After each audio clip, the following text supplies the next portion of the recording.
Okay, we're back. We said we're going to put adaptivity in a new thing. I'm going to call that new thing. So we have it up here. We have a thing for cut points. We have a thing for texturing. I'm going to make another folder for going down to type properties. I'm going to make another folder called, let's call it, it's going to be right up here. It's about making the actual polygons. So I'll call it polygons.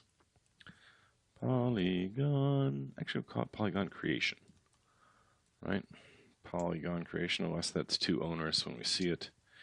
And if it is, we'll just call it polygons. And I want to take the adaptivity and put it in there. So let's see what that looks like. By the way, the thing you can't see on screen, every time I'm doing this, it's recooking. We're eventually going to bake our things so they won't have to sit there and recook, and so there won't be this big pause. In the future, I may just change it from auto update to manual just so you guys don't have to wait through that. Anyway, so polygon creation, cut points, I would probably switch the order of these guys. But so we have our convert RDB for that, convert VDB for that. So what did I say we're going to do? First, well, the obvious thing, we're going to make another, going to copy this guy, since he's already got his handy dandy thing, then do a convert RDB for, oh, dang, showed you already ahead of time. I wanted to make that a big surprise. Convert VDB for stones. Okay? Now, you notice this kind of lumpiness. We could fix that by, first place, you might want that in some cases, but we could also fix that by making more points and making it higher res and blah, blah, blah, blah, blah.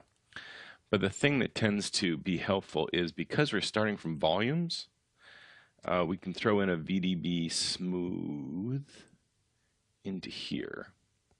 I'm going to put it outside first to kind of show it. See, it's got iterations and it gets slower. Let's do a smooth VDB of just one iteration and see how that looks. Or 0 iterations does nothing. If we do that and we do that, you see we got like various variants on it. As you can see, we do too much, now it starts connecting things up. We don't want that.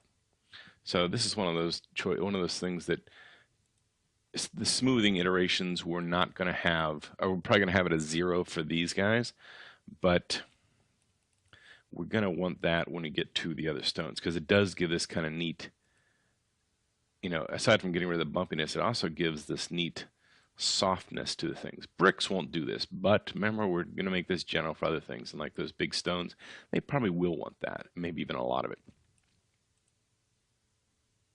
So that's kind of an important thing. So let's call that VDB smooth stones, and let's actually, I'm going to turn my update just manual for a second. I'm going to bring up this iteration, which we call smoothing iterations. Let's go ahead and throw that into our nifty new folder. So remember this was the smooth VDB smooth stones. Man, it's hard to talk. VDB smooth stones, it's this thing, the iteration. And I'm going to put it in the polygon creation, which, by the way, I would say texturing is probably the first thing we talk about. Cut points is the next thing. Cut points is the next thing, and then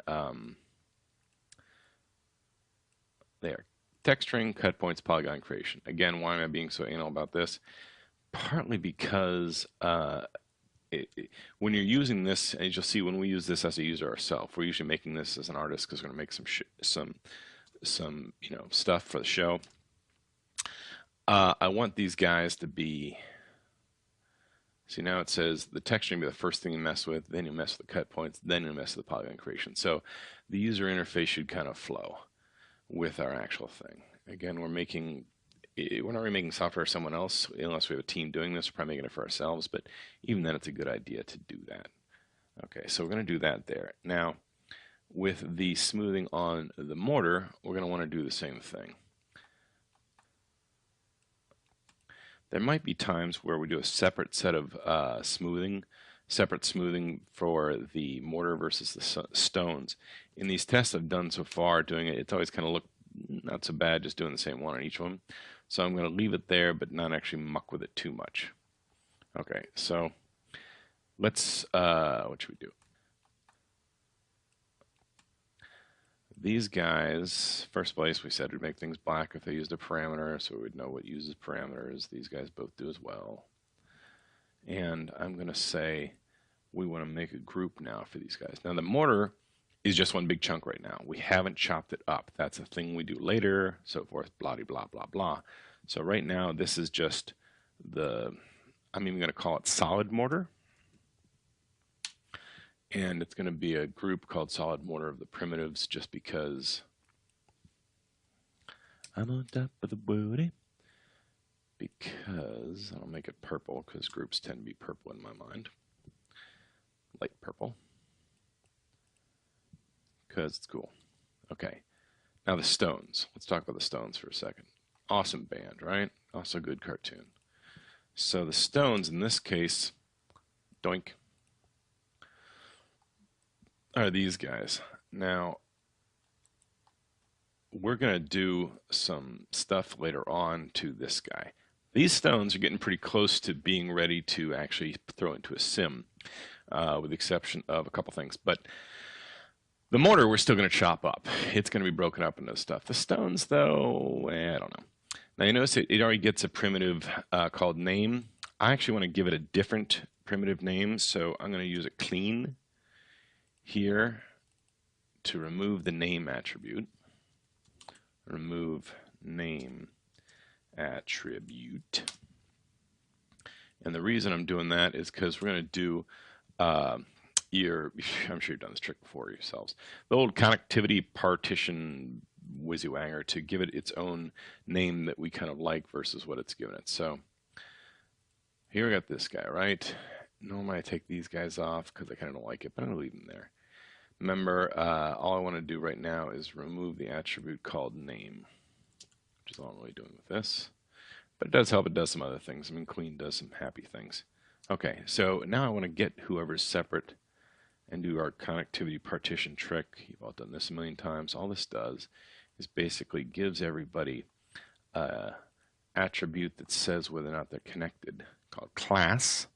So it's a different one for each one. And then partition, doink, doink, doink, doink. This guy is going to give it, we can basically use a rule and say stone underscore class. And the benefit of that is if you middle click on this, bonk. Now each and every stone has its own number, and it's also going to have a name attribute because we're about to do that too from those guys. This is all in prep for simulation. We can also use this for packing fragments and blah, blah, blah. Okay, now your first thought is going to be, we're going to go name from group, and you want to go stone star. I'm going to say we actually want to go stone underscore star, and I'll tell you why. When we sim, we don't want to have a group for the whole guys. Remember I got a group called stones? We want this name thing to really be for stone underscore 1, 2, and 3, and so forth. So I'm going to say stone underscore star is the name. Okay? And you know something, we don't even need the class attribute anymore, so I'm going to remove that for now. Let's do another clean. And we'll take off that class attribute. I'm on top of the world. Sorry, this song's going through my head now. So we move the class attribute. We also don't need to do this anymore and this. We're just, it's already done those. Okay, so this is kind of prep. Remember, I want to say what these do just so.